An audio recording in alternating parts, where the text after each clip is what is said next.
Hello students, I welcome you all to this English session. I hope you are safe and healthy. Today we are going to see a prose from Unit 1 and the title is Two Gentlemen of Verona and it was written by A.J. Cronin. First we see the characters and the characters are the two young boys namely Nicola 13 years old, Jacopo 12 years old and their sister Lucia 20 years old.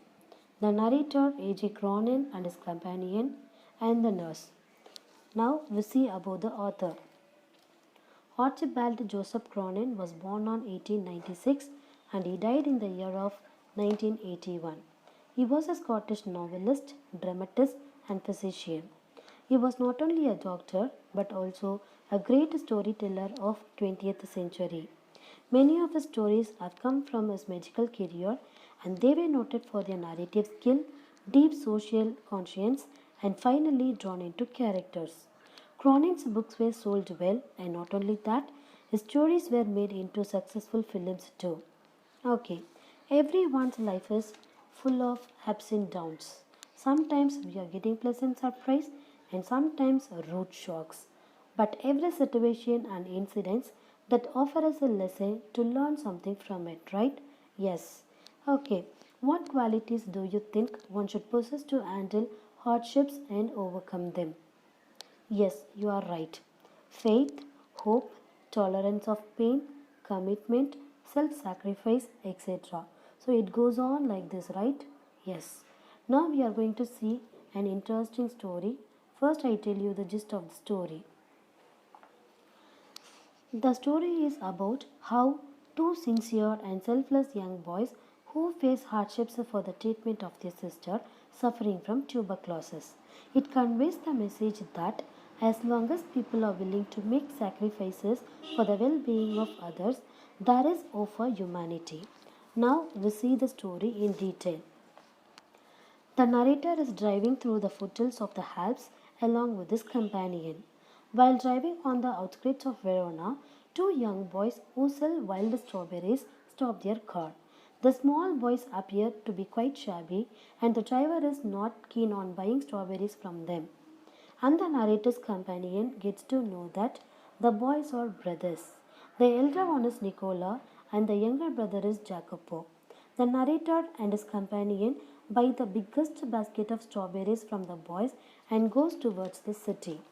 The next morning, they again see the same two boys doing the shoe shining job, and being asked, they say that they do many things for their living. They also tell the narrator and his companion that they could work as guides and show the visitors place of interest in the town. So the narrator asks them to take them to Juliet's tomb. During the time of their stay in the town, the two boys turn out to be very helpful to the visitors.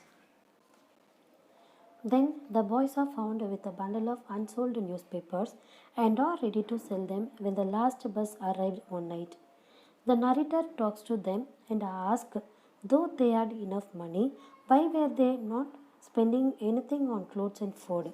Nicola tells him that they had something in their mind, but he does not reveal it. Jacopo then requests the narrator to drop them in his car to the village Polentina, that is around 30 kilometers away. He requests him and says that it would be a great favor.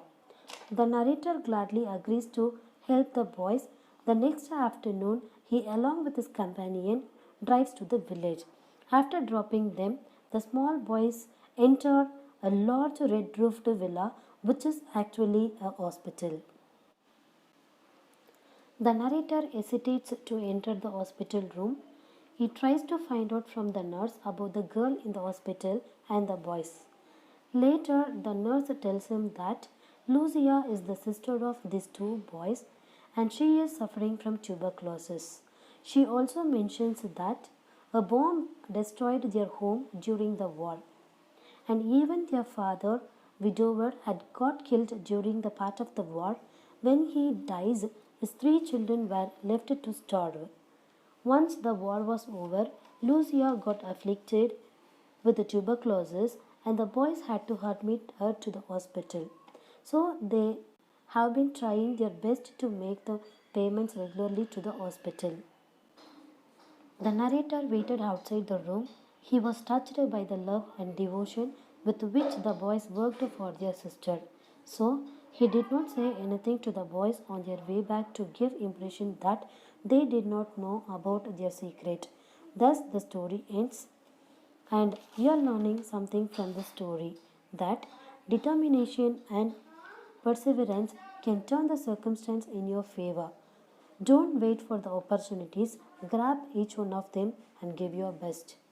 Okay, children, I hope you could understand. And below this video, I send you assignment. Please do it and send it to me. Thank you.